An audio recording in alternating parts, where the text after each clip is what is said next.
IKEA's Swedish Bistro, a dessert game that's way better than it has any right to be, but the whole vibe feels like a joyless hospital cafeteria. A view that even a top ski resort would envy, but a menu that's sort of basically, do you want meatballs? And if you don't want meatballs, you gotta order fish.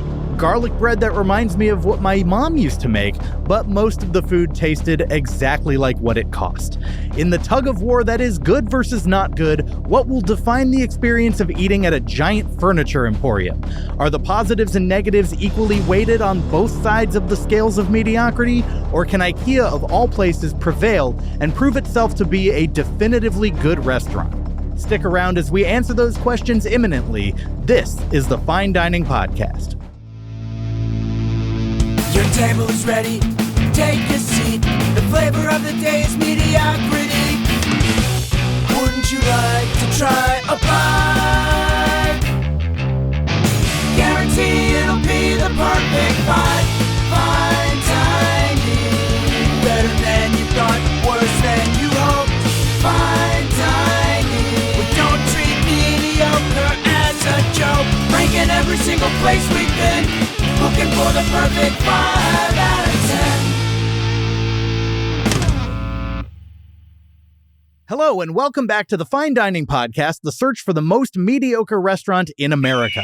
I'm your host, Michael Ornelas, and this is the show where I'm looking for the midpoint of chain dining, the perfect 5.00 out of 10, because when people call something good or not good, I have to know compared to what.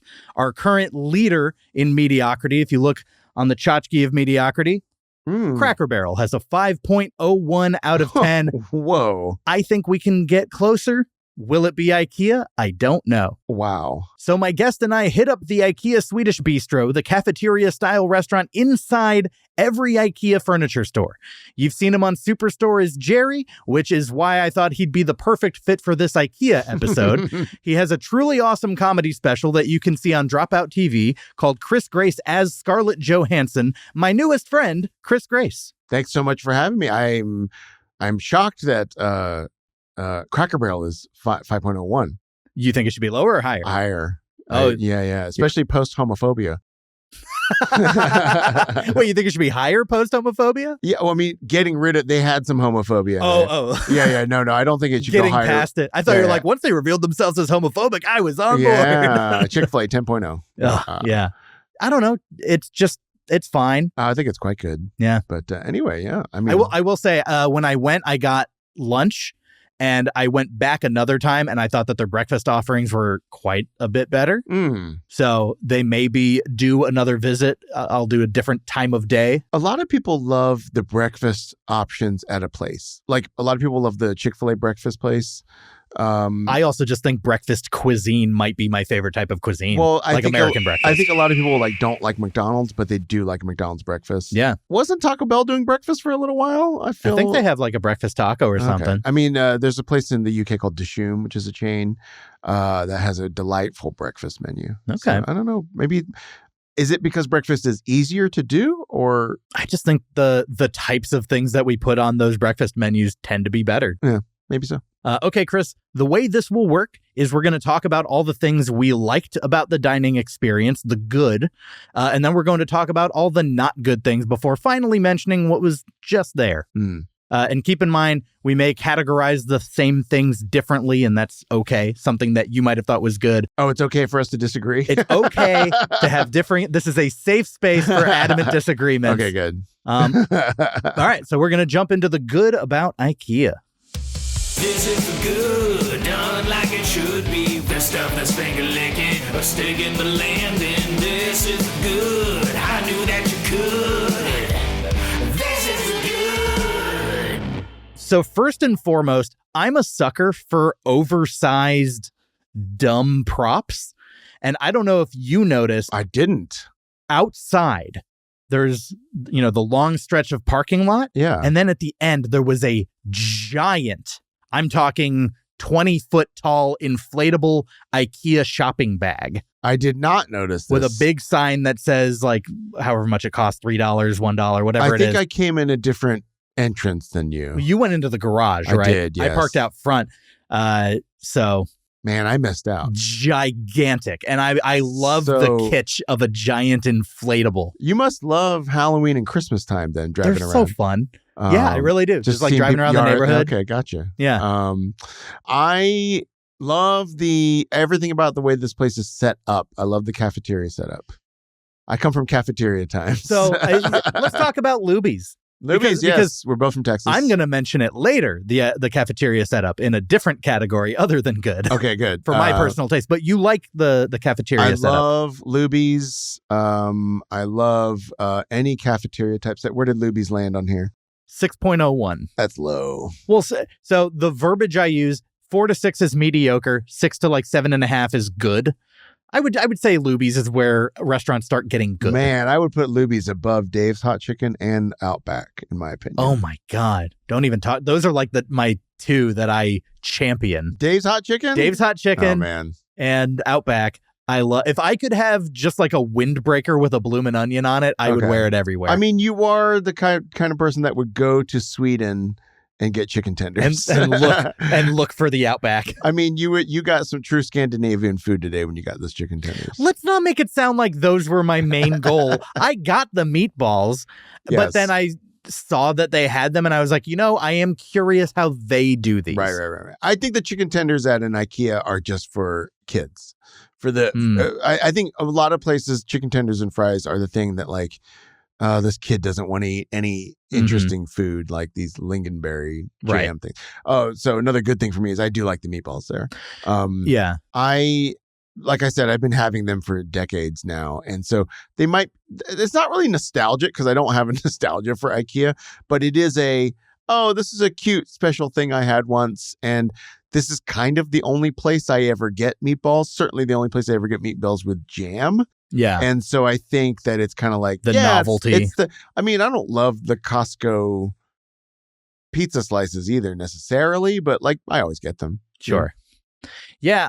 I agree. There is kind of an element of when in Rome, kind of, with both those places, with Costco, But you like the cafeteria layout specifically. Yeah, I like the layouts. I think, I don't know if in Austin growing up if you had this experience, but in Houston has so many restaurants that are not fast food style and they're not waiter. Casual. They have a lot of fast casual alternate ordering situation things. It's like, it's fast food. You go up to the counter, you order, and then you get a number, and then a waiter brings out, like every variation of it's almost table service, but not quite. You know what I'm waiting for? Like the bank themed restaurant where, like the little vacuum tubes that used to like, you put money in the thing at the, yeah.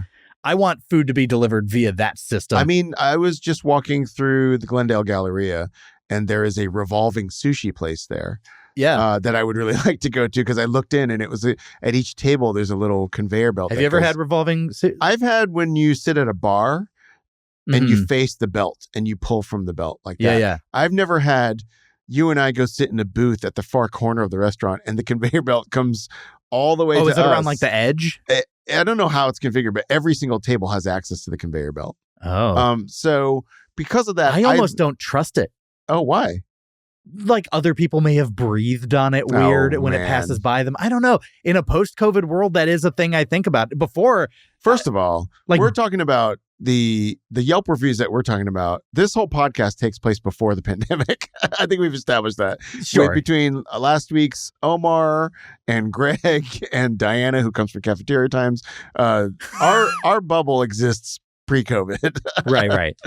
Yeah, I don't know. I mean, like bowling balls are a thing I never thought about before the pandemic. And now I'm like, the idea of just sticking 3 fingers into this mystery zone that so many people who have just eaten chicken fingers are putting their hands into. Right. I'm like, how sanitized are they? Those are things I think about now. And so a revolving sushi restaurant just, it's not that I won't do it. I will go, but I will be thinking about like, did that guy over there sneeze? I'm not eating any sushi for the next 6 minutes.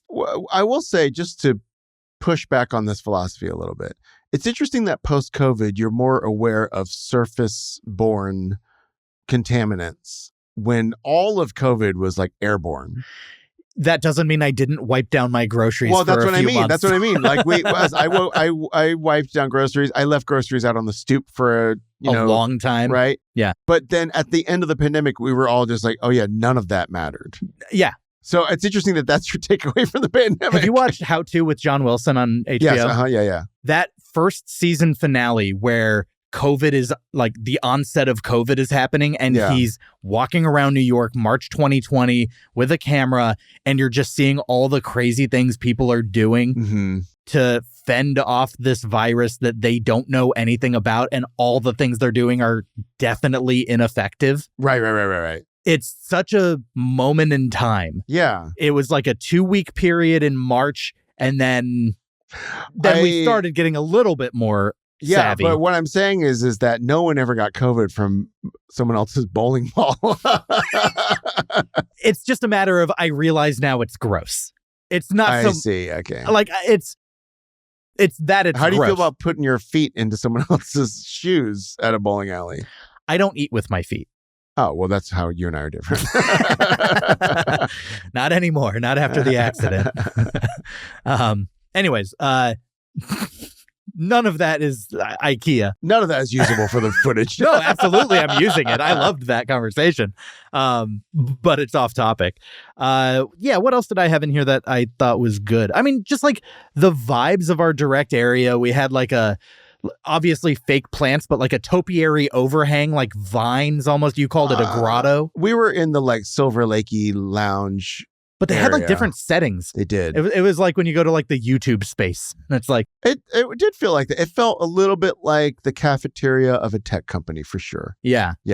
And so there's like different zones. There's different wall setups. There was like a wall advertising all the different charcuterie boards that like just the boards themselves, like cutting boards. Yes. And it said smorgasbord underneath. Yes, gotcha. And then on the far end where we walked in, there was one with like a bunch of pans and cookware and stuff like that. So they're kind of decorating with like kitchen-y things in the cafeteria area to grab your eye because they're always trying to make that sale. Right. And you got to respect that hustle. Got to respect that grind. But I liked the grotto that we were in. Yeah. I don't want to preview something that's because this doesn't qualify as a full bad thing. Yeah. But our chairs could have been more comfortable. And I think they were I'm guessing all of our table and stuff was IKEA. That would only make sense, right? Yeah. For everything to be. It's clear that they're using like all their basic chairs. They're all like the hard plastic or like bottom steel. Line. Yeah, it's not like they're going to let everybody have a fjallburger. Whoa! You said the secret word. That was the secret word? I had a feeling coming in that you were going to say fjallburger on this episode. Crazy. It's just, I felt it in my bones. Amazing. That you were going to say fjallburger. Fjallburger sets off the secret menu mini game, my special mini game here on the Fine Dining Podcast, where we'll basically play a little word game. Okay. Based on a category. We'll slingshot jokes back and forth.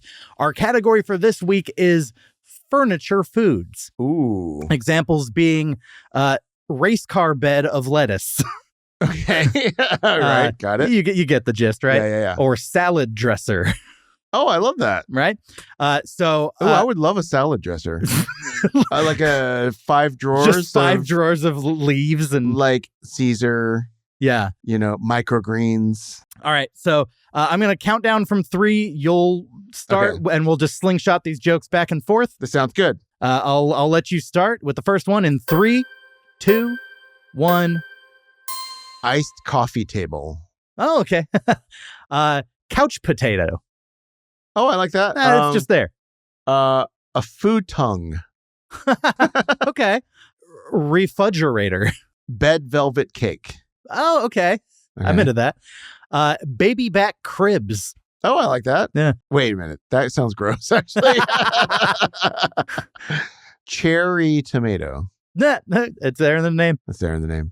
Gelato man. Oh, that's really good. Now I'm thinking about an ottoman that you could open up. It's just like freezing cold. Armoavocado. Okay, you want to hear my armoire one? Because it's tough. I don't think I can say it. Worcestershire sauce. Oh, I have a very difficult one to say too, which is burrogano. Pure oregano. Yeah, it was a hard word. I like that. Lamp chops. Oh, I love that. Yeah. Oh, that's great.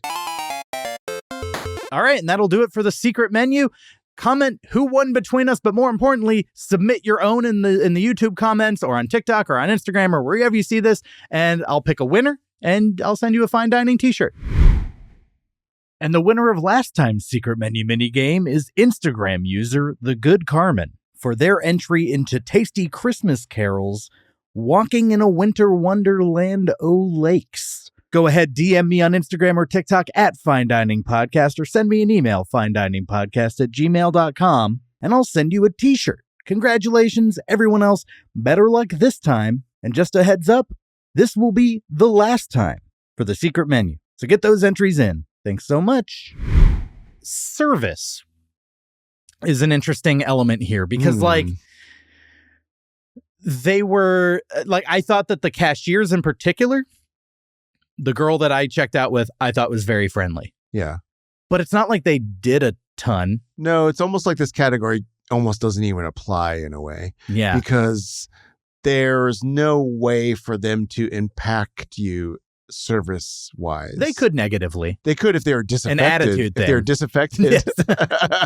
But what I mean is that the best that they could do is be efficient and serviceable. Yeah. Which they were. But I think like a smile and like a warm demeanor carries some weight with me. And people at the food area were not particularly friendly. No, well, yeah, I'll talk about them in a different section. Wow, a lot of hidden treasures coming up, I guess. But yeah, it was, I don't know. Okay. I don't know if like good is where to me, I would almost do an NA, not NA. applicable. Yeah. Okay, so I guess what's left is the food items. Because well, actually, you did really like the view. I mean, it is a view of the 5 freeway, but from the distance that we were at, you're not even really seeing the freeway. No, you just kind of get the Hollywood Hills. Yeah, you get in the hills, which is beautiful. And it really is kind of like a ski resort view. And I think that I do think that the aesthetic of being up there, I mentioned to you that I think it would be a great place to work. If you're someone that wants to find a place with easily accessible, easy parking, good Wi-Fi, access to cheap, for example, I didn't notice this, but they had fountain sodas. I totally missed this. Oh, I missed that too. So if you wanted to just get some sugar-free off-brand diet cola and sit down and write your screenplay, I think this would be a perfect place. They had couches in one corner. So I actually thought the aesthetic of the eating area was very comfortable and clean. Also, the whole place is very clean, I will say. How was you used the bathroom? How was was very that clean? It was very great. clean? Yeah. Was it like an IKEA brand toilet? No, it was one of those waterless urinal type. Oh, okay. But it was nice. So the overall, compared to a lot of places that you could go, including a lot of chains, I would say cleanliness was above average. Okay. Yeah. I would honestly expect that from an IKEA. When I think IKEA, I don't think dirty, grimy. I do. No, I would too. Sterile is what I think. Yeah, and I think for a lot of people, sterile in a food place is a good thing. Yeah. Which is why revolving sushi. Okay, so I want to start with the garlic bread. This really tasted like nothing more than freezer aisle Texas toast that you put on a baking sheet, and it's what my mom would make me growing up with spaghetti, and I would make little spaghetti sandwiches. I would pile spaghetti with meat sauce onto that garlic bread. I would take another piece of garlic bread, smash it in there. I'd eat it.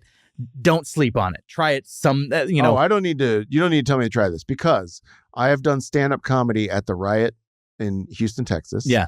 Where you, as a stand-up, I believe you get some kind of food discount or credit. And one of the items there. Did they sell a spaghetti sandwich? It's a spaghetti grilled cheese. Okay. So it is a grilled cheese sandwich with spaghetti inside. Interesting. And it is so good. Look. Very low on carbs. Was it garlic bread? Maybe or Texas toast. It is sort of, I don't know if it's as thick as Texas toast, but it is a very good grilled cheese with spaghetti inside, and it's really good. Yeah. I'm going to say it now. If you're watching this at home, just go buy freezer aisle Texas toast, make some spaghetti, put it in there. I think that's fair. And just try it. That I don't know if we are biased being Texas boys, because I don't know if in the rest of the country they grew up with Texas toast or not.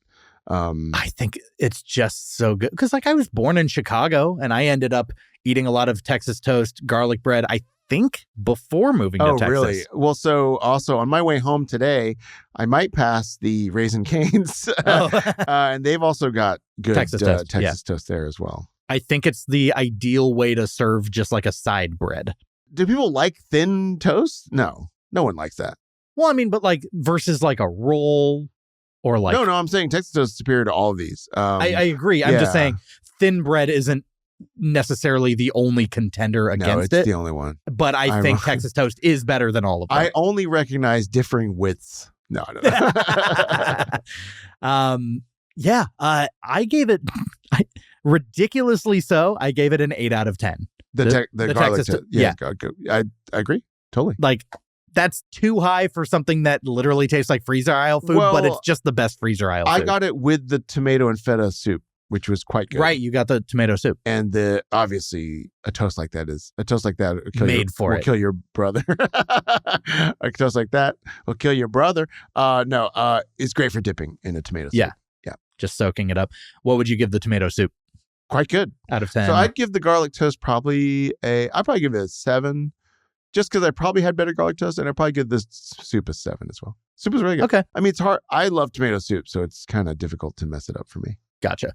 The one in downtown Burbank just closed, but Tender Greens has a really good tomato soup. Yeah, they do. Why? I'm shocked that one closed, because I feel like they do so well. It was always empty. Oh man, Burbank people don't care about their health. I guess, Burbank. but I think the one in Glendale is still there. That's a shame. But yeah, it's now out of my rotation because I pretty much just eat stuff around me, as do many. Although we're not far from the Burbank IKEA, I would say. No. I don't know if that's going to enter your rotation. No, it's not. It's definitely not. And then, did you have anything else in the good category from the entrees list? Because everything else I have in good is desserts. Okay, so which for means me, I'm not talking about the meatballs in this section. Okay, you might. I thought the meatballs were good. I thought that the cod was forgettable. I thought the mashed potatoes were good. I thought that the talk about the mashed potatoes. Well, it's in combination with the gravy and the meatballs, but did you do a bite that's the proper Swedish way where you slice it, dip in gravy? I didn't slice it, but I did one at the end with potato and jam, which I think is really good. I think the gravy is really good with the Texas toast. Again, if I had white rice, which I didn't know existed, I literally would have just gotten a plate of meatballs, gravy, and white rice and been totally happy. Yeah. What was your score for the meatballs? I'd give them a 7. Okay. Yeah. So it's still not like this glowing, this is the best thing I've ever had, but it is notably good. But honestly, the meatballs with gravy and white rice might have been an 8. Okay. Speculatively. I think that's all for the entrees. Yeah. All right. So desserts, I had 4 different sweets. Well, because you buy a plate that comes with like an assortment. I think we ended up having... Oh, and you had 2. I think I had 6 different ones. So we tried 6 different... I also had the cheesecake, which you did. You don't like cheese. Yeah. Okay, so were they all good to you? So I'll give the cheesesteak an 8. Cheesesteak? No, cheesecake. I give the cheesesteak an 8. It was actually a very good, straightforward, simple but not simplistic slice of cheesecake. So many people have used that exact phrase to describe me, and I don't understand it. Simple but not simplistic. So sort of a very platonic example. You want to just be friends with this cheesecake. What I mean is like, no. I mean like attempting to be an iconic, pure version of a cheesecake. And so for that, I gave it an 8. It was a good version of it. Okay. And then I had a half of a almond pastry thingy and the oat coconut curry little bite. That was fine. Yeah. That one I'll talk about later. The ones on my plate were the ones that I really liked. Yes, I agree. So there was an almond toffee chocolate cake, which was very sweet, like candied almost, because it had that toffee. But this slapped. Mhm. as the youth say. I was going to say, that's not native lingo for you. This slapped. I went 8.5 out of 10 on this little chocolate. Yeah, I give it 8. I thought it was great. Yeah, I thought the texture was really good. Yeah. So Very it was unique. very sweet, but also very crunchy. What did you say? There was toffee in it? Was that what Yes. it was? Oh, yeah. So that's what it was. I could taste how unhealthy this was for me. Almost everything with toffee I like. Yeah. So yeah, I that was really good. I would pick up one of these next time I go to IKEA. I would stop by and grab one. I don't know if I'm sitting down at the cafeteria, but Right. if they have like a little to-go version of this, I might be getting that. That makes sense. Then they had an apple crumble Mm-hmm. cake, an apple cake, on the same plate. Again, it was just an assortment of these two plus a white cake sort of thing. And this was strong, kind of dry. I thought it would have been way better if it was moist. Mm-hmm. I don't know if the fact that it was cold even mattered. I thought it was like No, yeah, I don't think it mattered. because there's the cinnamon roll, which I'll get to later. I thought Was too cold. should have been warmed. I think that I will say, if you're going to the IKEA, they had 2 different assortments of Swedish desserts. One was the almond toffee with the 2 things that I got, Yeah. which were the oat and the almond. And one was the almond toffee with the 2 things that you got. And I think your plate is the recommended plate. But it's also calorically way crazier. Way more. It is definitely more. It's like this 3. is a to split thing. I think the plate that you got had essentially 3 full desserts on it. Yeah. So I had like a bite of each one. Yeah. You had a bite of each one. Well, I will say that, which you won't get from listening or watching this podcast, that we had very different approaches to our meals, which is I just ate like everything on my plate. And then I looked up and you were taking a I review restaurants regularly type approach, which is like I'm having a bite of this and a bite of that. And I had eaten all of my Sure. side order of meatballs, all of my. But you got a reasonable amount of food. I got more than a reasonable amount. So like it would have been crazy for me to finish my tray. Right. That's true. Then there was the raspberry vanilla like sponge cake type thing that I thought was kind of the sleeper hit of everything. Really? I'm a sucker for a layer of raspberry jam in anything, especially a dessert. I went 9 out of 10 on this. This was my favorite bite of the day. That's shocking to me. I thought it was a little too dry for me, but really, I also had like the frosting side. I had like the top. I think you ate off the bottom. So wait, would you go by? If next time you're at IKEA, you'll just go in and get that whole little plate as a. No, honestly, I'm probably getting the toffee thing just because it's more unique than this was. Could you get that on its own? I don't know. I'm just saying conceptually, I would try. I'm thinking, but if you give this a 9 out of 10, grab the whole sampler. Yeah. Why deny yourself the thing you gave 9 out of 10 to? Because I have to look myself in the mirror after eating 3 full desserts, you know? Well, you do them for Monday, Tuesday, Wednesday. Yeah. Go in every single Sunday, the rest of... Pick up for the week. 2020, for all of 2025, every Sunday, pick up that sampler. And then on December 27th, 2025, I will die. See your endocrinologist. And they're like, you have diabetes type 11. We have a new diagnosis. We've never seen this before. Yep. Yeah. But yeah, I thought all these desserts were good. The view was good. The servers were pleasant. The vibes of the specific place we sat were good. I would say that's overall the good. That said, I don't think food, atmosphere, or service get like thumbs up from me. Oh, really? Like, I don't think any of them registered more than just like in the middle. Oh, I would give thumbs up because I also think that this was what you would want the average experience to be, not separate from the food, that this is what you want the average to be in terms of ease, convenience, speed. Like, there were no hitches whatsoever for us having this meal, right? And so this is what I would want a typical fast experience to be. But when you go out in the real world and you go to like the Popeyes on Sunset or the Jack in the Box on Vermont, and every single time you go to the Taco Bell on Western, they get one item of your order wrong. Yeah. So like in the real world, this is above average to me. Well, all right. So to me, those are examples of thumbs down experiences, while IKEA is kind of a baseline middle. But what are the thumbs? I feel like the majority... from like 2 thumbs down to 2 thumbs up, but thumbs in the middle is an option. To me, IKEA pretty much across the board ends up in the middle. So I think because when I'm thinking of like Mastro's, Cheesecake, when I'm thinking of the nicest places that are 2 thumbs up food, 2 thumbs up service, 2 thumbs up atmosphere, this isn't that either. Am I comparing to all restaurants or chain restaurants? Every restaurant every dining experience you've ever had out at a restaurant. I have to say, I would still give it 1 thumb up. On which? Food? On all everything except all the food. Categories? Everything except the food. In terms of ambiance and service, because of what I'm talking about, where like I wish that this was average, but actually when I compare it to my experiences in restaurants, it's sadly above average. Because it was so easy. I love either an easy experience that's like efficient and like you get in and out effectively, or one where the extra elements of it are worth it.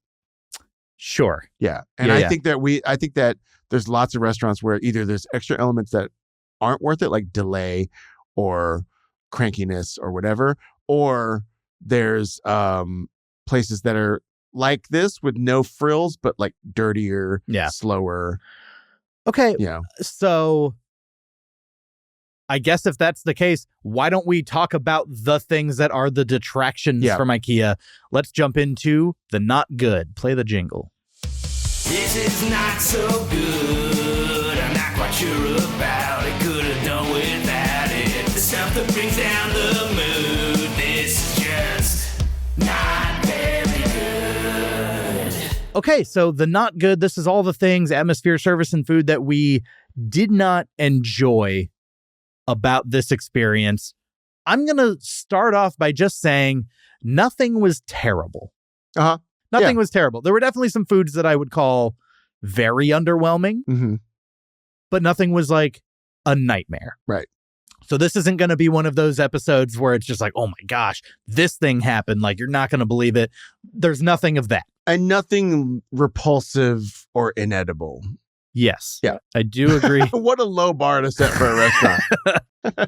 That said, we were just raving about the desserts. You said, was it like a curry chocolate ball? The coconut one? I thought you said curry at some point in the last one. Oat. It was oat, not coconut. Curry. Oat and coconut. Okay. I was like, with there was curry in that? And it had a like coffee type taste once you bit into it. It was fine. Yeah, like the oat element of it just didn't do anything for me. I thought it was very dry. And to a point that I gave it a 3.5 out of 10. Maybe it's a thing you dip in a coffee. Maybe, yeah. It was like the flavor of it was, you know how sometimes you get an assortment of chocolates and there's a couple that you're like, I have to power through this. Yeah. By the way, you don't have to power through it. You could just set it aside. You don't know me. You don't know me. And then the other one was an almond pastry. So it was a green marzipan almond. Yes. Very it looked artful. Looked artful, and for me was a bit of a surprising bright citrus taste from the green marzipan, I believe. Yeah. Which I liked. But I didn't like it enough to like want to finish it. Yeah. I don't have it in good or not good. I would pass either one. They were both 89 cents, so it's kind of just like, eh. Yeah, it was like, try it, whatever. The fries I thought were very uninspired. I ate 1.5 and I was just like, meh. I literally looked at you and I went, uninspiring or something like that. Yeah. He said it in a British accent. Yeah. I thought, like I said before, I think the tenders and the fries are just the thing you pawn off to the kids. And they felt the chefs don't care about those at all. The fries, I went 3 out of 10. The tenders, I thought were like, they're in the middle. So they're going to be in the just there category. Everything here felt fake. Oh. And I know fake isn't the right word to IKEA. I don't think it's a fair thing, but I did feel like I was dissociating when I was in this. I think comparing it to the YouTube space may have been more apt than I meant it to be, but it felt like a set. It felt fake.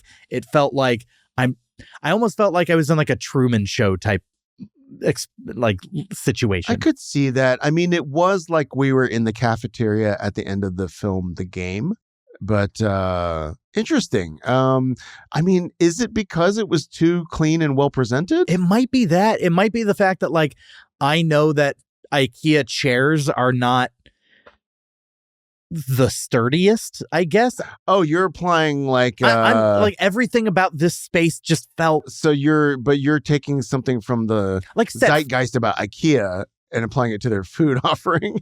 No, I'm saying the dining experience. Yeah. I'm not saying the food felt fake. Right. I'm saying it, like, you know, when you go on a set and the furniture is like set furniture, it's not. You know what? I will sort of maybe agree with last week's Diana R that it was a bit futuristic in the sense that I think I know what you're getting at. I think that it doesn't bother me at all for some reason.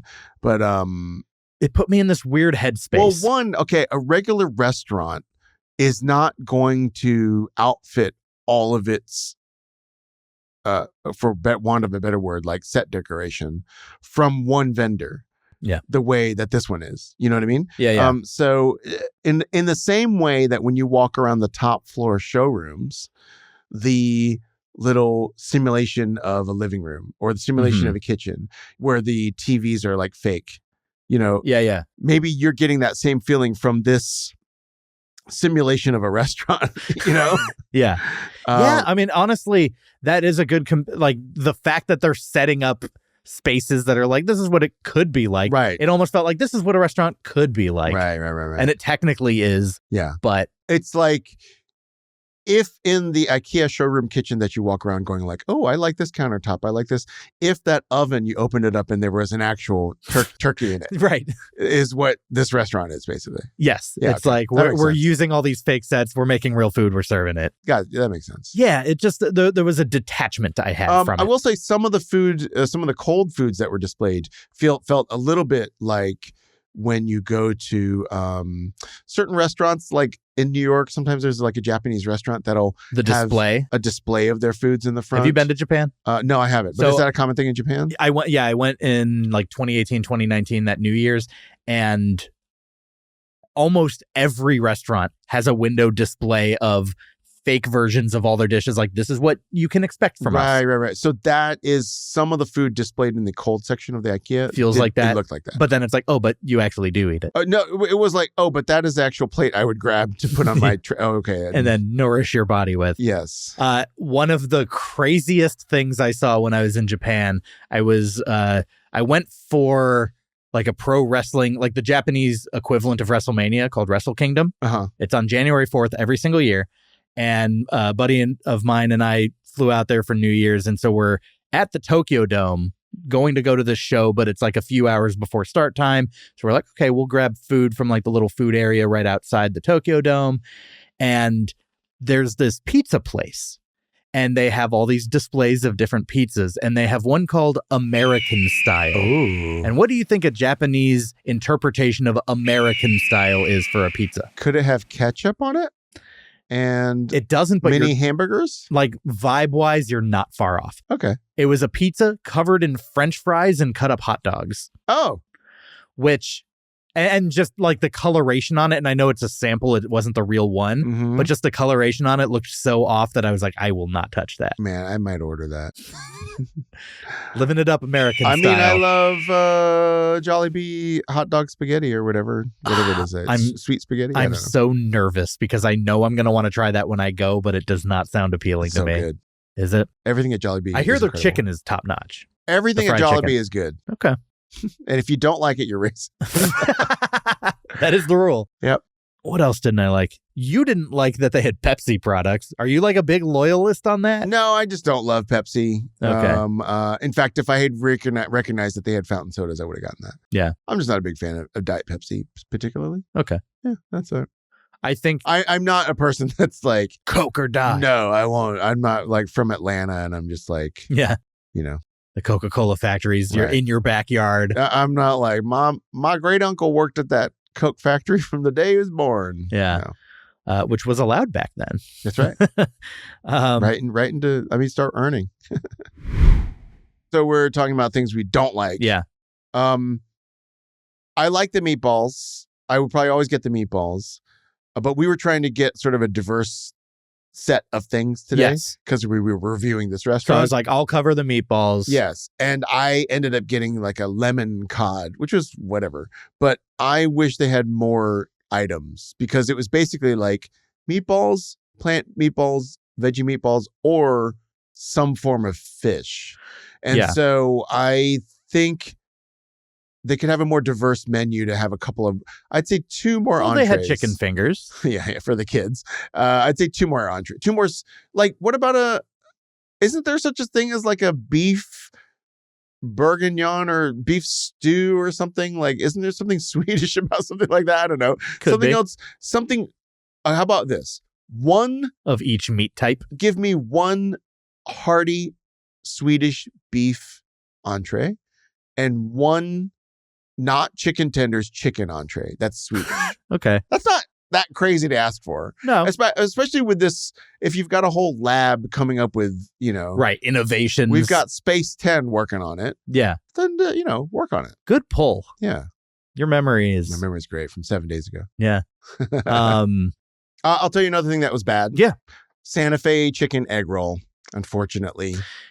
was Yeah, not you got good. the egg roll, and then it was like a Mexican style egg roll. So I got the egg roll. They said it would take 4 minutes to cook. I went back after we sat down to pick it up. I got yelled at by the cashier for potentially stealing it. Yeah.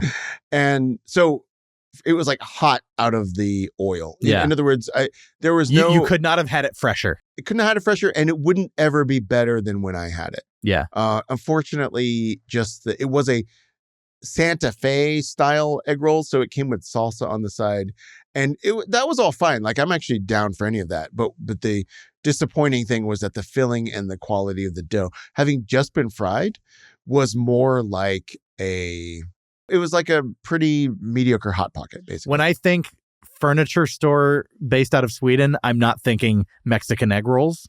No. So it may have just been too far reaching for them. Yeah, just dull tasting and not even well fried. It was fine, but disappointing. Yeah. My score is a 5 out of 10, which isn't technically bad, but the cinnamon roll really disappointed because I feel like I've heard about the IKEA cinnamon roll. Oh. Like, I feel like it's a thing that for some reason has seeped into my awareness as, IKEA's got good cinnamon rolls. Wow. Have you heard that before? No, I don't run in the same streets as you do. So, yeah, I don't know. It's just like a word of mouth thing that I guess I expected. They're known for a cinnamon roll. And it should have been warm. This it had really frosting suffered. on it that appeared, the kind of frosting that it had on top, like Cinnabon style, Yeah. would make you think that it was warm. There was a bagel place in New York City called Essa Bagel Oh, I love that I this. went. That counts as a chain? They have 3 in New York. It was a Patreon episode. I love Essa Bagel. I go a little bit more off the beaten path, but Yeah. they have like a cold cinnamon roll that sits out in a box and it's bomb. Okay. It's so good. It's good at room temperature? It's good at room temp. Gotch. And yeah, I mean, they're You just said room temp and I said gotch. I just shortened my word for some reason. Gotch. So like a cold cinnamon roll can be well done. Mm-hmm. It's rare. Essa Bagel pulled it off. IKEA did not. Mm-hmm. It should have been warm. And even then, because like the dough was like maybe a little on the stale side. Mm. I don't think it had sat out for too long or anything Right. like that. It's just, I don't know. It just didn't taste as fresh as I expected it to. And I do feel like, the frosting melted would have been a better dynamic than what it offered. So I only went 5 out of 10, but just due to the sheer disappointment of how much I love a cinnamon roll to how little this delivered on that expectation, I'm going to put it in the not good. What if they got one of those radar ovens, which is like a microwave, and heated it and then put the frosting on at the end right before they gave it to you? Oh, yeah. And then it like melts over it. I think that would have been better. That's the approach. No music. Yeah, adding to the sterile feel. Yeah. Which I didn't really notice till the end of the meal, but I was like, oh yeah, this place doesn't have a lot of ambiance. Yeah, I can just hear the sound of other people clearing their throats And know? and putting their trays away. Putting their tray. Yeah, let's talk about that. They have like a nightmare haunted house hallway of like you go in and it's just like grime on both sides of you. And you're walking in, slide your tray in, and it's just a bunch of dirty trays. And I'm going to be honest, I don't like walking through it. It kind of grosses me out. What's interesting is why. Oh, okay. So to answer my own question. So first of all, I was going to say, why can't both of those things face the other way so that you don't have to walk into a Star Wars style, Luke trapped in the thing. Because it bothered you when you walked in. Yeah. You didn't like it. No, I don't like being that close. So, but facing them outwards would display all of that to everybody else in the restaurant. What I would do is I think like Cubbies from when I'm in elementary school where it's one wall and they're all facing the same way. What I would do. I don't want to be surrounded by it. But what I would do, which I think would harken back to cafeteria times, is a conveyor belt. Like Diana This R. is like school university style, where there's a conveyor belt that goes into like a back area that you love don't know. Conveyor belts. I do. But do you know what I'm talking about? Yeah.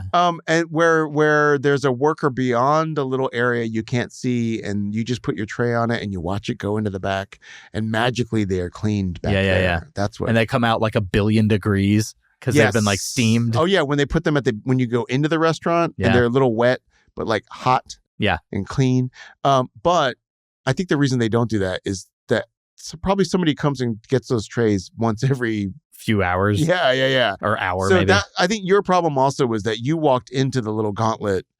There were a lot of trays in there already. Yeah. If you were first or second, maybe it wouldn't bother you as much.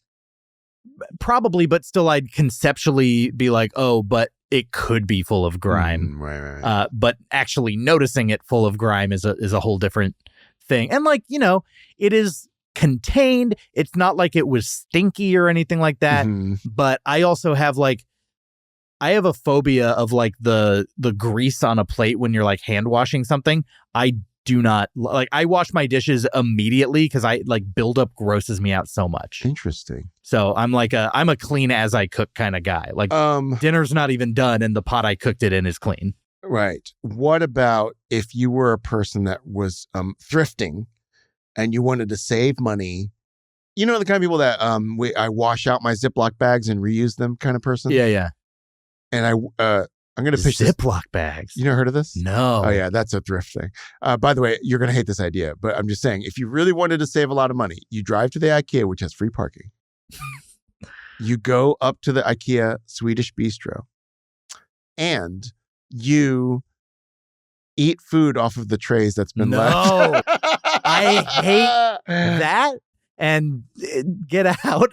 That's so bad. Our 2 trays had a lot of food left on them. Yeah. That somebody could easily just walk in right after us. That was so generous for you to say our 2 trays when we know who the main contributor to a lot of leftover food was, and it was me. Yeah, well, I mean, but what I'm saying is... It was nice of you. Somebody could walk in right after you, pull your tray out, go sit down with the tray. Sure. And have pretty much another meal. And just eat around the bite marks. I mean, theirs would have been mostly bad French fries and the rest of these desserts. They would have had all the stuff that I was underwhelmed by this. Would you like it? But I mean, look, the IKEA has good Wi-Fi, it has couches, and it has potentially free food.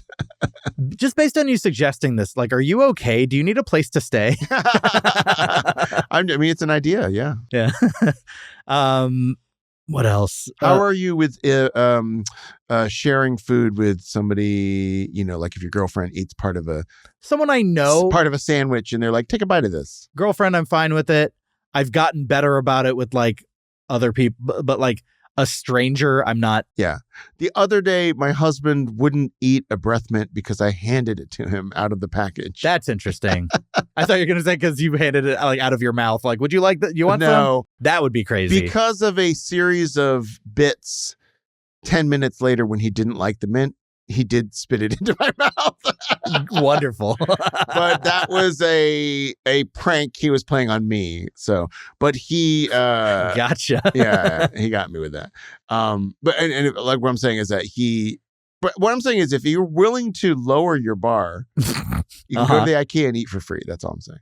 Chris, my whole show's premise is based around lowering my bar. Yeah.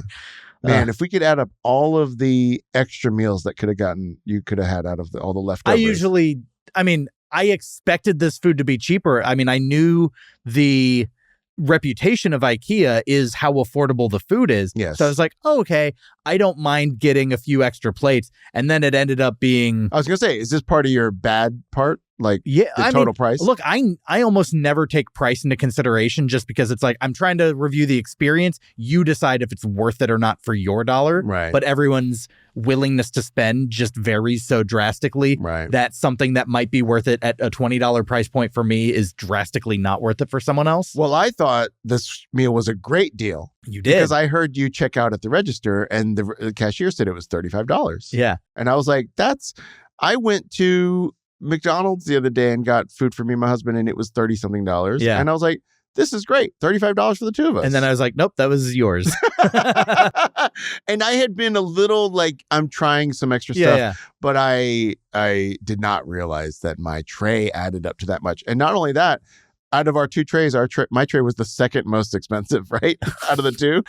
I like saying the second most of two as opposed to the least. What I'm saying is that like, yes, $35 was for what I got, I think a lot of money. Yeah. And your tray was more expensive. It was like $42. I think when somebody imagines us spending $35 and $42 on trays of IKEA food, they would imagine that we came out with like cornucopias of food. We did not. No, I don't think it really was. No. It was like a little more than what I would get at a Luby's. Yeah. It did not feel exorbitant. No. But the price did. So, yeah, I mean, it is appropriate to talk about it in the not good. It isn't usually a thing I factor in, but it is crazy to me that collectively we spent $77 at an IKEA. Yeah. And just the food. And I guess we'd have to go back and like really tally it out, but none of the individual items seemed, whoa, that's crazy expensive or whatever. Mm-hmm. But conversely, I wouldn't say that any of them felt like a great value. Right. You know? Yeah.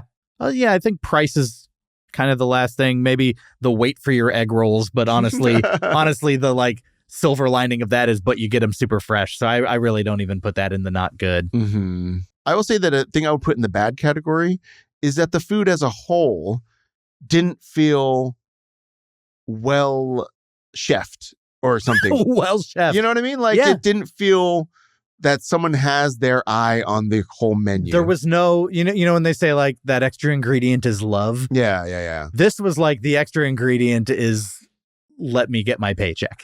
It's a little bit like... It was heartless. They talk about like the Seattle freeze and people from Scandinavian countries being slightly unfriendly when they come to America. Yeah. There's a little bit of that instead of the chef love that you want. Yeah. It's a little bit of the coldness to it. Sure. Yeah. Which, geographically appropriate. Makes sense. I guess. Okay, well, that's that. Let's go ahead and just... and I'm going to give one thumb down overall to the food. I think that's fine. Like, I think that's totally justified. I'm not going to go full trashing it with 2 thumbs down, but I think 1 thumb down is a healthy place to put this food. I think 1 thumb down is appropriate because of what I'm talking about. Like, it seemed like almost like missing something. Someone doesn't care that much about the food part. Yeah. Which is a weird thing for a restaurant. And a weirder thing for a furniture store. Yeah. Okay, cool. Well, let's go ahead and talk about what was just there. This is a weird one. I'm not quite sure what to say about it. Yeah. This is for the stuff that is just there.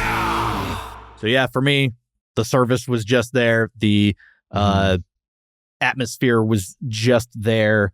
But there were a few food items. The chicken tenders, unremarkable, 5 out of 10. Yeah. And for me, the meatballs. Oh, okay. I know you like the meatballs. I think I was tricked into liking them because of their reputation. And my first bite, they were warm. And I was like, I took the first bite and I was like, oh, okay, this is a unique thing. And then it just had diminishing returns as I kept going. Yeah. And I felt like my rating lowered every single bite. And it wasn't necessarily that they were getting colder. Sure, like the extra warmth of that first bite helped it. But like, it wasn't even like a complaint over it so much as I don't know. I don't have a lot of respect for a meatball. It's just not. It's just Wait, in general? in general. Wow. It's like the meat. It's like meatloaf. It's just. It's not a desirable style of serving. This is scandalous. Is it? You don't have respect for a meatloaf? No. This is the most. I want to reinstitute the House for Un-American Activities Committee for this. You want? And it would be worth it. No. And then the other thing, you're gonna hate this as a Texan. I'm just convinced chicken fried steak isn't good.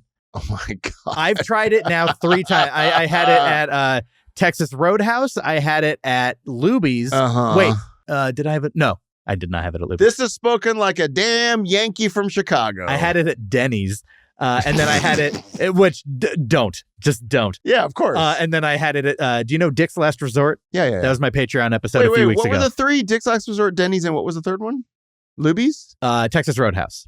I would say those 3 are still, still not the best. Well, I'll say my friend who had it at Dick's Last Resort did really like it. Okay.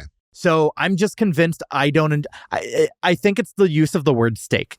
And I do talk about this in my Dick's Last Resort episode. Mm-hmm. The fact that it's like hamburger meat and not actual steak. Mm-hmm. I'm expecting like almost like a steak katsu that you would get in Japan, like actual breaded with real steak inside. Let me tell you something. This fucking Texas. This ain't fucking Kyoto, wherever the fuck you are.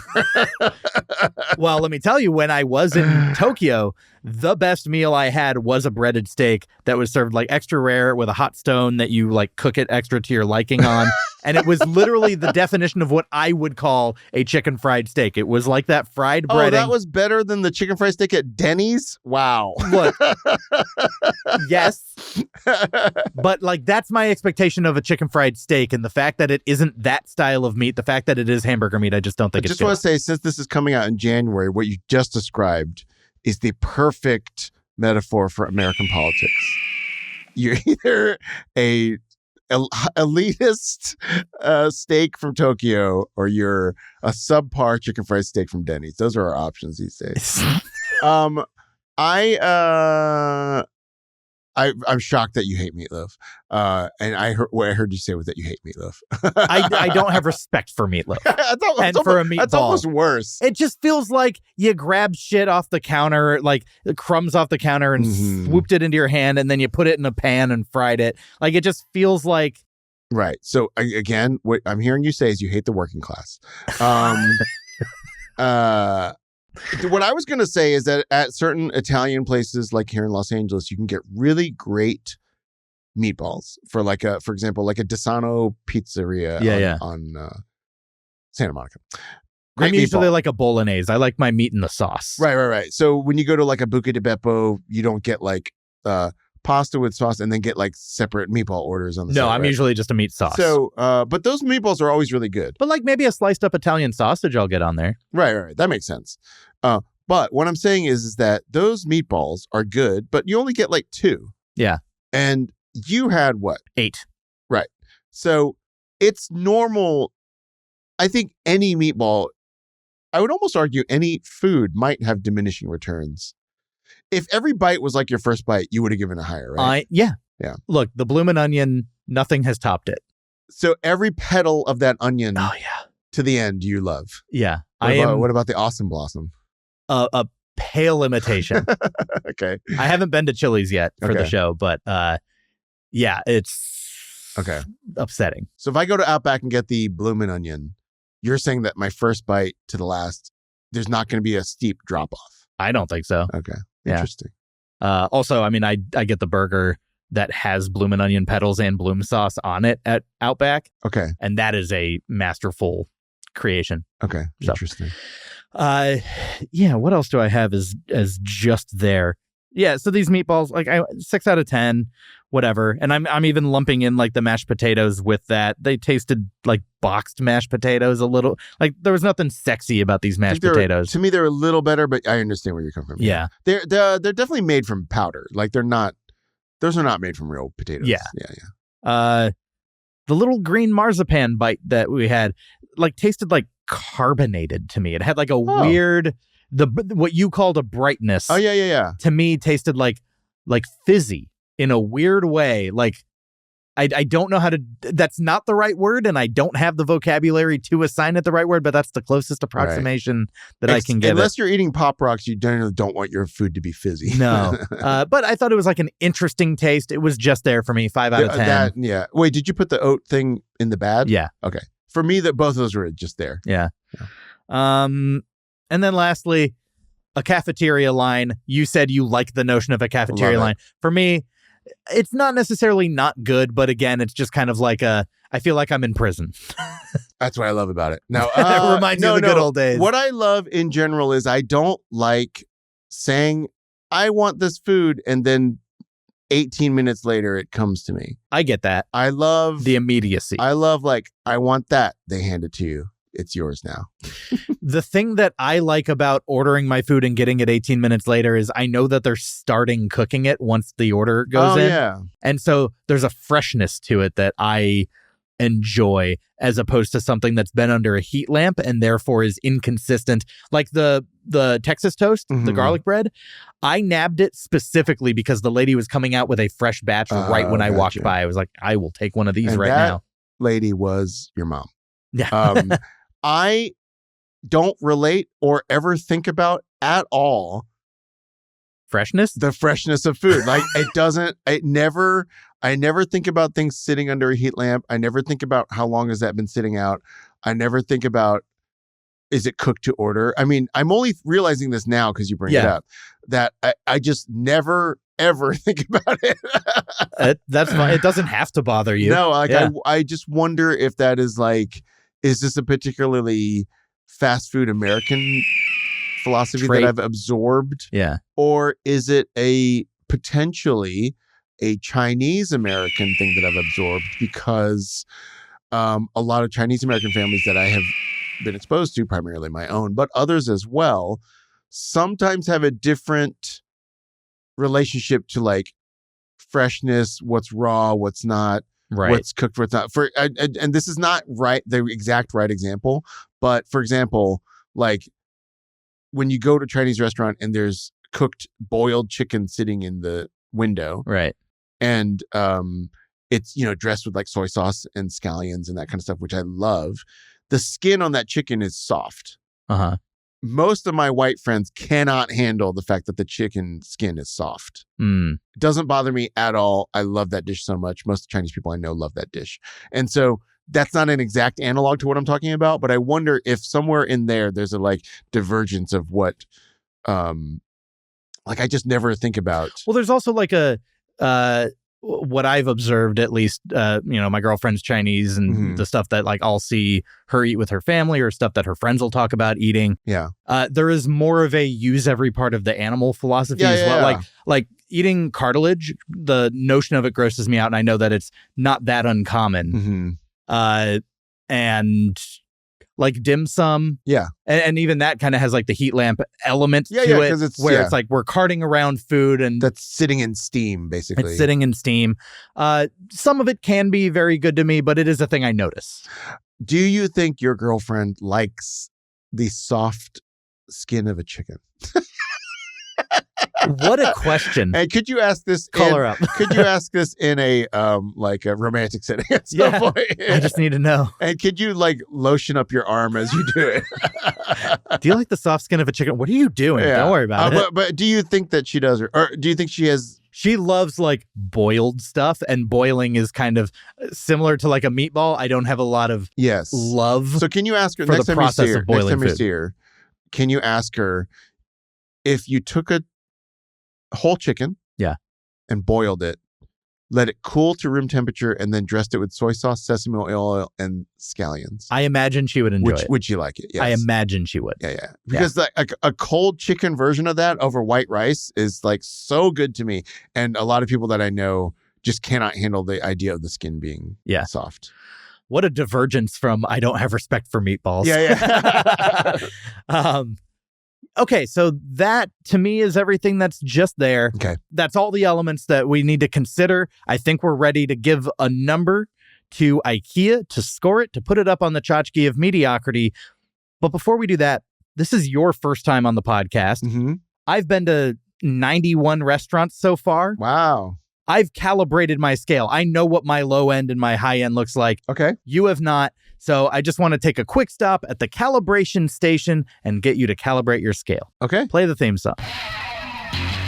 Calibration station, comparing this meal to the best of the worst. Calibration station, chugga, chugga, chugga, chugga, choo, choo. Okay, Chris, your 0, your 10, the best restaurant experience you've ever had, the worst restaurant experience you've ever had.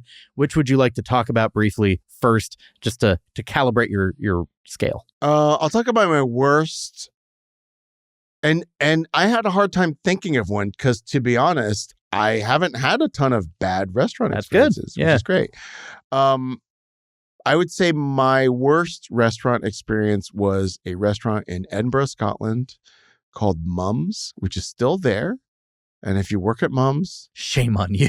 so I'm never going back anyway. But it is a place people go to a lot. I'm sorry. It has a lot of devoted fans. They have a lot of good dishes, a lot of which revolve around, here is a kind of mashed potato. What do you want to put into it? A sausage? I genuinely thought you were going to say a lot of them revolve around. I was like, you cannot avoid these. Worst restaurant experience was a conveyor belt restaurant where the conveyor belt broke down. No. Yeah. So mashed potatoes. A lot of hearty dishes, good in a wintertime, rainy, windy climate. Homey comfort food, feels very appealing. We went there after a show at the Edinburgh Fringe one time. And maybe this is colored by the fact that Edinburgh Fringe is a very busy time. Staffing is difficult. There's a lot of extra pressures on a restaurant during Fringe that don't exist the rest of the year. Mm-hmm. However, overall, the service at this one visit that I had was the worst table service that I've ever had. Really? In general, in the UK and Europe, a lot of table service is much slower.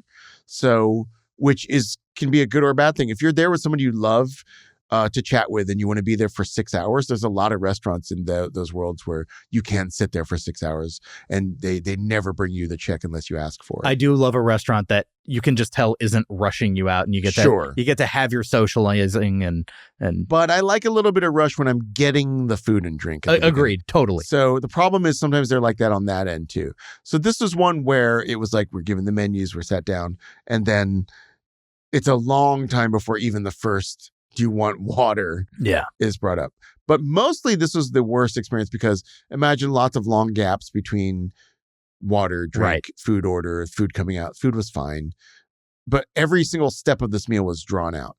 During that whole time, the waiter, who was a blonde, cantankerous woman, and almost as if she was working in one of those restaurants where the theme is they're rude to you. Like Dick's Last Resort. Yeah. Dick's Last Resort. Is Dick's Last Resort where they make you wear like a paper hat? Yeah. Okay, yeah. Well, I didn't ask to wear a paper hat at this restaurant. And I remember just saying things such as, you could take our order now, or because it was taking so long. Yeah. And it was one of those things where the waiter is very visible, you know, like visibly not doing anything. Right. So, it was not a crazy busy night. There was not any rational explanations why the gaps were taking so long. But then she was quite feisty, clapbacky at all these points. So if I said like, we're ready to order now, or you can take our order now. And she was like, oh, can I? Can I take your order now? Can I please, master? Can I take your order? And I don't, you don't know me like that. So like, like I don't know. I'm not like, I'm not in the mood to pretend.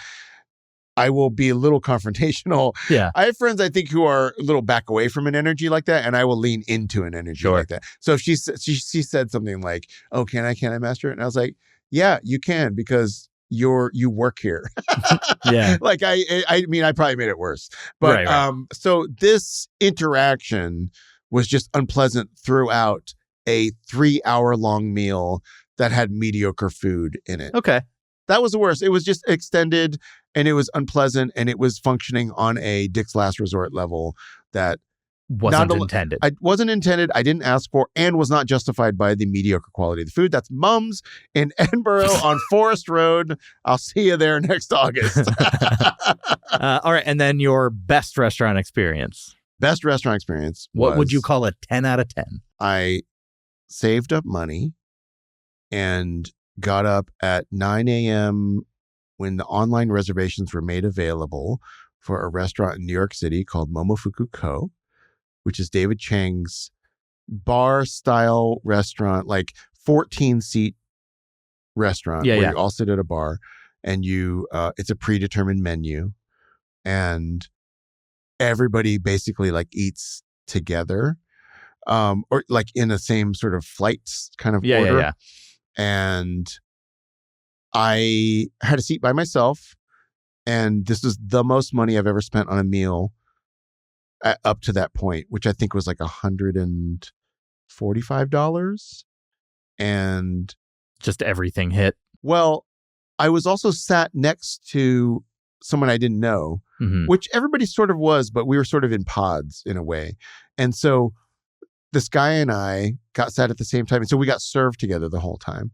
And we were discussing the meal together as it went. And it was my first experience with small dishes being served by a chef who's explaining, everything about the pretentious part of the movie, the menu, but in an effective, honest way. Yeah, the chef like put it in front of you and said, this is unagi from this region. We made it like this. I love unagi. And it was like a little jewel tone wooden box that you opened up and had unagi in it. Okay. Like, you know what I mean? Like it was all that kind of stuff where every part of that you think is so stupid and pretentious worked. Yeah. And signature dish at Momofuku Ko was shaved foie gras over like a yuzu frozen jelly or something like that, where like it was just like a microplaned foie gras that had been like frozen. So flakes of it on top of this citrus jelly that just like melted in your mouth. Only time I've ever had foie gras, by the way. Somewhere I have all the dishes like written down. And the two things. One is the bond that I had with the guy who I'd never met, never seen now again. Your husband. Never seen him again. But we walked out of the restaurant and for about 3 or 4 minutes, we just laughed on the sidewalk out of a sort of satiety that we had. And the second thing, speaking of satiety, was I would say the full caloric intake of the meal was less than like a McDonald's value meal. Yeah. But we had like 14 different flavors. Were you hungry at all? No, not at all. So that's the thing I noticed was it was the right amount. No, I felt like overly full of sensation after having 14 different laser focused flavor attacks in a way that I was just like, I felt drunk is the thing I remember. I think that's why we were laughing so much, is that we felt intoxicated by the variety and intensity of the flavors in these pretty small bites. Out of 14, let's say 10 of which you'd be like, man, I would love to have more of that. Yeah. But because of the structure of the meal, you weren't going to have another meal. Like it was sort of like if somebody just served you the 1/2 meatball with mashed potatoes, lingonberry jam on a plate, and just gave you that. And you'd be like, holy fuck, that meatball was incredible. Here's your one. Yeah. So no diminishing returns in this meal at all. Impossible, because the portions are too small. Okay. Yeah. So that's a 10. Compared to that and Mum's, somewhere in between lies IKEA Swedish Bistro. So he's calibrated. Let's give our final rating. Final rating. This is the moment we've been waiting for. It is time to reveal the final score. I'm going to let you go first here. Just like a brief rundown of how you would encapsulate this experience, what led you to your score, and what that score is. I love many, many things about this setup. I love the logistics of it. I love the cleanliness of it. I love the efficiency of it. I love the cafeteria style. And so that's all bumping me up to like 7, 8 type area. I like the meatballs and I like the desserts, some of the desserts that we had. This is all like I'm living in 7, 8 type area. The overall feeling of the food letting me down and that feeling that we talked about where is there a chef thinking about this stuff, or Right. is this just coming from a blue binder of recipes Sure. sent from Ingvar from his cookie and biscuit cafe? Brings it down, and I was debating in the 4s and 5s area, and so I still think that it's almost like the husk and shell of this restaurant I do like enough for me to consider it just slightly above average. Food brings it down. So for me, it's a 5.17. 5.17. So this was my first time dining here. And so it was all a new experience for me. That's, I think, where we differed. Not necessarily that inherently makes our ratings. It doesn't have any implication on if I'm going to like it more or less. Yeah. It just means that for you came in with an expectation, having experienced it before, and I kind of came in with like a, what's this? Right. And you were like Jack in Nightmare Before Christmas. Yeah, exactly. And I had never tasted these meatballs. I have heard so much about them. The cinnamon roll, for some reason, I had heard about Right. and got that. And I ended up liking pretty much all of the other main desserts more. I don't have a lot of love for a cafeteria setup. I do like a Luby's. You know, we did mention Luby's, different chain in Texas. You don't respect meatballs, as you established. Don't respect meatballs. I mean, it's like, look, they can be done well, but it's just, I don't know. If you're giving me beef, if you're giving me pork, I usually want them in a different you almost configuration. were talking like Drag Race style. It's giving beef. It's giving. If I want a burger. I want a steak. I want, of course, there's a billion ways to prepare these things. Burger would be an easy add to this menu. It really would. Yeah. It really would. And just, I don't know, nothing served out of a silver tin box that's under a boil or over boiling water that's warming it from the outside is going to reach very high to me. Nothing where you're advertising products you can buy in the showroom on the walls is going to impress me that much. It's a sales pitch. It's not like they're trying to immerse you in the way that like a rainforest cafe even what a comparison. Well, but like you have like a really themed restaurant, and here it's like our theme is buy our furniture. Right. And so it's not grabbing me in any particular way. I love a banter with a waiter. Look, I hate that so do much. You? Yeah. Are you the type who wants a silent Uber drive? Yeah, absolutely. I love conversation. Oh my God. I do. And so, I don't know. There's just so much about this that it felt impersonal. You're from Texas. Have you been to a Rudy's barbecue? Yeah. So like, I don't mind that setup where it's like, grab your cold stuff and then you go get you're having a conversation with the meat cutter and they're giving you the portions. You just like conversations. I love talking. Your conversations are your conveyor belts. Look, dude, we've talked 2.5 hours about IKEA. So, I mean, I do like a conversation. I really do. I like a relationship between the person giving me food. Imagine if this podcast was taking place on a conveyor belt. It would be both of our greatest dreams. We're talking, we're revolving. It's the best. And so, I am a bit lower. I would call IKEA a not good restaurant. Does it mean I hate it? Does it mean I'm averse to going here again? No, but I'm not singing its praises. But also, I mean, although I think you said 20% of people go just for the restaurant? I think 30. Okay. Yeah, 20 or 30, but The case that I would make to you, because I sense a low rating coming, is what if you and your girlfriend go shopping, you get some stuff for the house. I'm going to look up what's near IKEA and be like, let's go there instead. No. This is what I'm saying. Yes, you can do that. Food. Totally. You can do that afterwards. But let's say you want to go discuss your purchases. Right? Just go and you each just get a coffee and you get the almond toffee and she gets the cake. just that, and you sit down and talk about your purchases. But that's a snack. Yeah. I'm saying, I'm trying to contextualize I this. would do that. Yeah. I'm saying this is a way that you can interact with the restaurant most pleasantly. Yes. Yeah. Yeah. I mean, there's definitely a place for this in my life. Yeah. But it's definitely not a place I'm going to crave. Yeah. So I'm going to go 3.23. Oof. So when we put our scores together, we average them out. IKEA goes up on the tchotchke of mediocrity at a 4.20. Now, first of all, 4.2 is great. 420. Now, I wish I had rated it 6.77 to make it be exactly 5.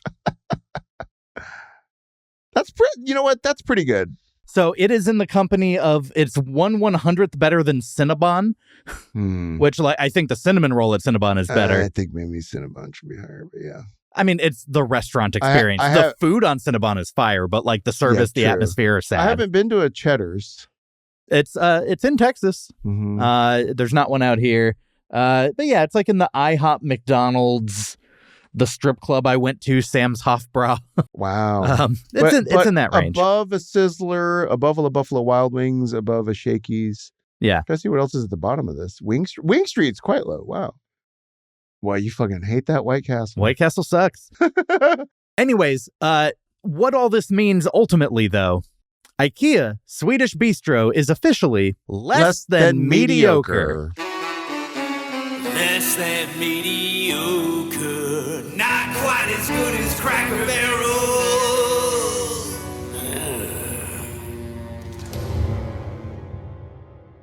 Of course it is. Mm. Like, let's be real. I wasn't expecting a midpoint, a Cracker Barrel or better experience out of this. I mean, how many times does a business have a primary focus and then they do a secondary thing and it's better than average? Costco is the only other one I've tried, which I think did rate higher. Mm-hmm. Yeah, 5.68 for the Costco food court. Okay. So a little bit above average. Yeah. I mean, I guess you could argue a place something like Yamaha. They make pianos and other things. Pianos and jet skis. Yeah. Okay, so either way, IKEA did not get the perfect 5.00 out of 10, which means I gotta go somewhere next time. So I'm gonna draw from the You Must Bowl, which will tell me where I must go next time. Are you ready for this? Next week on the Fine Dining Podcast, I will be going to McDonald's, but specifically for breakfast. That's right. Next week, I'm going to have McDonald's, but for breakfast. Oh, well, I mean, McDonald's breakfast, not... What did it get? Well, McDonald's, that was for the Grimace shake specifically. 4.28. So is there a normal McDonald's rating? I have not done a flat out McDonald's episode yet. I've done like the birthday meal for Grimace. Gotcha. I'm just based on our previous conversation. It's going to do well. Breakfast is going to do well. Breakfast from McDonald's is the ideal way to do McDonald's. And I do like a McGriddle. So yeah, that'll be next week. We'll see where that lands. But in the meantime, that is another episode of the Fine Dining Podcast. Chris, thanks so much for coming to IKEA with me. Thank you. Doing this nonsense conversation not on a conveyor belt. Thanks for paying for that exorbitant meal I just had. Yeah. If you want to plug. Sure. You can follow me on TikTok and Instagram at Chris Grace Comedy. But more importantly, go to dropout.tv and watch Chris Grace as Scarlett Johansson. It's a blast. And you can follow me on Instagram and TikTok at Fine Dining Podcast. You can send an email and tell me what you thought of this episode. Tell me where I need to go next. What places do I need to put into the You Must Bowl? And I've, got Patreon episodes coming out every month. So you can go check that out. Patreon.com/Fine Dining Podcast. We didn't find the most mediocre restaurant in America. The search does, in fact, continue. I'll see you next time. Have a fine day. The search continues. We still need the perfect five. The search continues. Like and subscribe. The search continues. Our journey did not conclude. The mother effing search continues. Write us an iTunes review. And hey, while you're at it, why don't you go ahead and make it 5 stars, huh? Come on. Follow us on TikTok, the same on Instagram, all the socials at Fine Dining Podcast. We have a website, finediningpodcast.com. Buy our t-shirts, then put them on. And don't forget, you can always suggest where we go next. Okay, we're going to find it. Mediocrity, the search continues. See you next week.